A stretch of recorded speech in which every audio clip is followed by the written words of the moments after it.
Welcome back to another episode of Two Men, Two Mugs. Today we are joined by a guest by the name of Hassan Markel.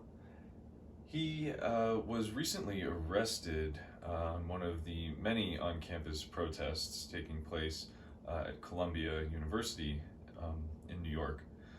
Now, I just, firstly, I want to welcome you to our show, Hassan, and I'd like to ask, what was your experience like from, the moment of the arrest to, going to jail, and please share with us the experience. Well, thank you for having me on your show. It's really sad, as I'm sure you're well aware by now, that we are witnessing the fall of America as we know it, and well, I think people are finally starting to wake up.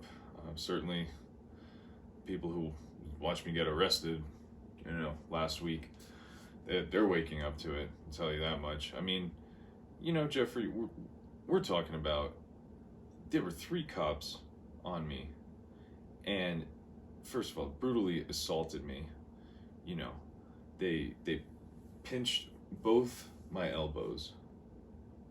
Both. Then they took me, they took me in, of course, to the station, and I had to sit there. I had to sit there while they offered me a cup of water. I mean, can you imagine? I mean, the audacity. And so really, what we're dealing with is a fascist society. It's on the brink of collapse, and we know this. So I'm in it for the long haul, and I do look forward to seeing finally the end, the collapse of this just sadistic and fascist society.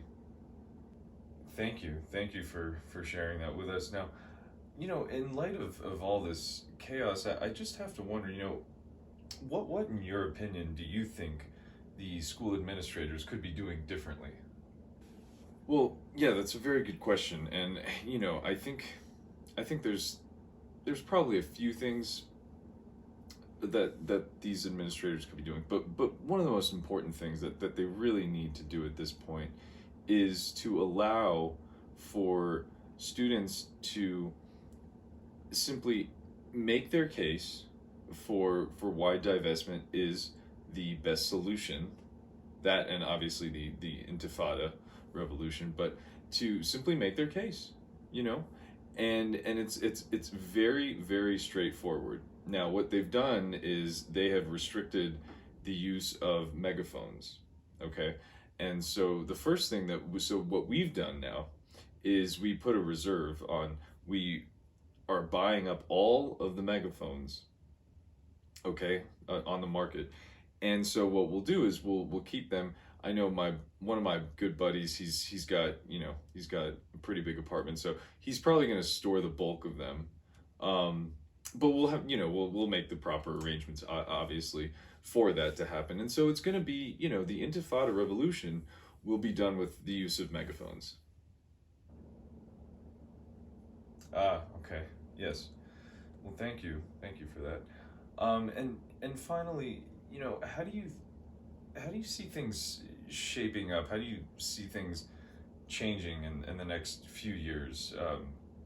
With the possibility of Israel maybe annexing Gaza for good, all of these sort of threats against Palestinians.